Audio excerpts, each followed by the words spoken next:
రుచి పట్ల అనాసక్తి, అల్పరస సేవనాల ద్వారా జిహ్వాన్ని జయించవచ్చు. ఒక యోగికి రుచులకు పోకూడదు, రుచులకు పోవద్దు అంటాడు సాయినాథుల వాడు. ఒకటో రెండో వంటకాలతో సరిపెట్టుకో, ఎక్కువ రుచులకి పోకు. పప్పు, కూర, కొంచెం పచ్చడి, పెరుగు, ఆవకాయ ఇవన్నీ వేసుకుని తింటే నీకు నిద్రలా ఇంకేమవుతుంది? తినేసి సూపర్గా నిద్ర ఇంక యోగా జ్ఞానం అంటే నా మొహం ఆ రుచులు తుప్పటి నిద్రవుతాం. రుచులకి పోకు. ఏం వండాలి, నీ వాడు ఏం చేయాలి, అక్కడ కూర్చుంటావు, కూరలు జరిగానా లేదా, ఫ్రిడ్జ్లో పెట్టానా లేదా, పక్కన పెట్టాడు. వాటి గురించి ఆలోచించండి. ఎందుకంటే జితం సర్వం జితేరసే, జిత్వం జయిస్తే సమస్తాన్ని జయించవచ్చు. ఎవరు ఏమి పెడితే అది కింద నేర్చుకోండి. మా ఇంట్లో ఇలా కాదు అంటే మా అందరిలో అలా ఉండదు, ఒక్కొక్కళ్ళ ఇంట్లో ఒక్కొక్కలా ఉంటుంది. అందుకని జిహ్వని జయించాలి. ఎరకాశించక తన సహజమైన జలాన్ని ఆశ్రయించిన చేకువలే తన సహజ నిలయమైన పరమాత్మను ఆశ్రయించిన వాడే తప్పక పుణ్యుడవుతాడు. ఇప్పుడు ఈ చేప ఆ ఎరకాశించే కింద వెళ్ళిపోయి ఆ వాడెవరికో బలైపోయింది, వాడు పట్టుకుపోయాడు, చంపేశాడు, కూరను తినేశాడు. అలా కాకుండా ఎరక కనిపించిన సరే అది నిర్మలమైన జలాల రోజుల్లో వెళ్ళిపోయింది అనుకోండి, తన ఎవరైనా చేయగలరు. అలాగే ఒక సాధకుడు కూడా జిహ్వ చాపల్యానికి లొంగకుండా పరమాత్మని ఎప్పుడైతే నువ్వు ఆశ్రయిస్తావో నువ్వు తప్పకుండా ధన్యుడు అవుతావు. పడి ఉండి యాదృచ్ఛికంగా ప్రాప్తించిన ఆహారంతో మాత్రమే జీవిస్తుంది. కొండ చెరువు గొప్పగా పడట్లేదండి. ఏదైనా ఆహారం దొరికితే దాన్ని కట్ చేసి తిని అలా పడుతుందండి. అది అల్పం కావచ్చు, అధికం కావచ్చు, కొంచెం కావచ్చు, ఎక్కువ కావచ్చు, రుచికరం కావచ్చు, కాకపోవచ్చు. అలానే మానవుడు కూడా ఇహపర సుఖాల కోసం పాకులాడక దైవికంగా లభించిన దాంతో తృప్తిగా జీవిస్తూ ఆత్మనిష్టాగౌరవంతో ఉండాలని గ్రహించారు. సో ఒక సాధకుడు ఎలా ఉండాలి?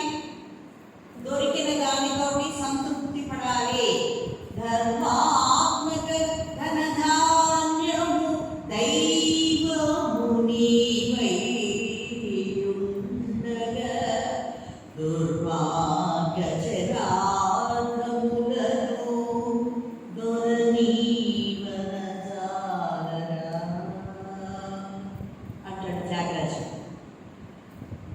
ధర్మబద్ధంగా లభించేటువంటి అన్నపానీయాలతోటి సంతృప్తి చెందుతూ నిన్ను ఆరాధన చేసుకోవడం కన్నా నాకు ఇంకేం కావాలి?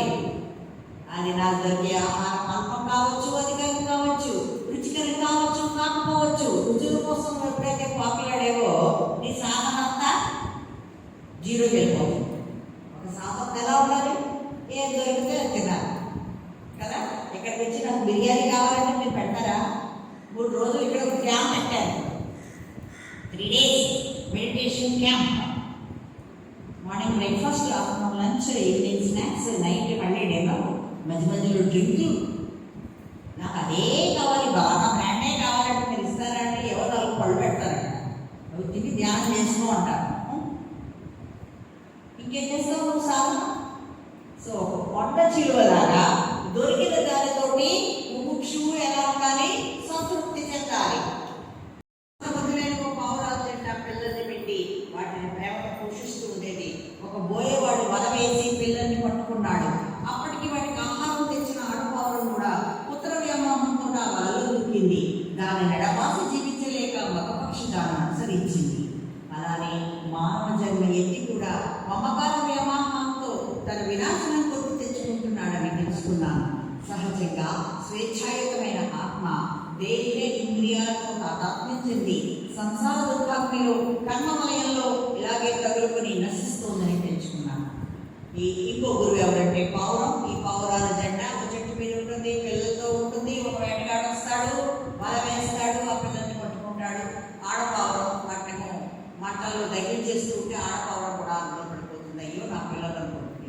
దాని వెనకాలే ఒక పౌరం కూడా మొత్తం ఫ్యామిలీ మొత్తం అగ్నికి ఆకుతైపోయింది. అలాగే ఒక జీవుడు కూడా దేహ ఇంద్రియాల అనే మమకారంలో చిక్కుకున్నప్పుడు ఏమవుతుంది? ఆ వలయంలో పడి బంధించబడతాడు, ఆ అగ్నికి ఆకుతైపోతాడు. ఆ కర్మ వలయంలో, ఆ సంసార దుఃఖాగ్నిలో ఇలాగే తగులుకొని ఎలా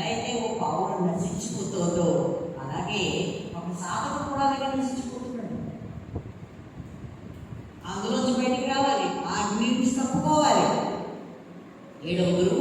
కొండ చిలువ. స్నానం చేయాలనుకున్నాము, కొండ చిలువలో కూర్చోండి. స్నానం చేయాలి, బట్టలు మార్చుకోవాలి, దేవుడి గారంతా క్లీన్ చేయాలి, నిర్మాలయాలు తీయాలి, పాలు కాయాలి, ఇంట్లోకి వెళ్ళాలి. ఇవన్నీ పెట్టుకుంటే పర్వాలేదు. లేస్తూనే నీకు కావాల్సిన నచ్చిన తాగుతావు, వేడి తాగుతావు, ఏం తాగుతావు తాగు, కూర్చో. ఒక కొండ చెరువులా కూర్చో. శుచి లేదు, అశుచి లేదు. స్త్రీలు స్నానం చేయకపోతే అపవిత్రమా అంటారు. ఒక పెద్ద ఆయన చెప్పారు, ఆ మాటలు నేను గుర్తుపెట్టుకుంటాను. ఏ అవస్థల్లో అయినా సరే ఒక స్త్రీ ఆమె సర్వమంగళ. అందుకనే స్నానం చేస్తేనే ఇవన్నీ చేయాలా మరి సర్వమంగళ. సర్వమంగళ వేసర్వాసానికి అంటున్నారు కదా. ప్రేమకే దేవుడు అంటున్నాం. అమ్మ గౌరీ కదా, అమ్మవారు శుచి అంటే అశుచి అంటే చేసి మనతో చేసి. కొంతమంది చెప్తారు ధ్యానం చేసి, స్నానం చేసి ధ్యానంలో చేసుకోకుండా చేసుకో. ఒక సాధనలో ముందుగా వాడికి శుచి అశుచి అవి కూడా లేవండి. ఆ ద్వంద్వాలు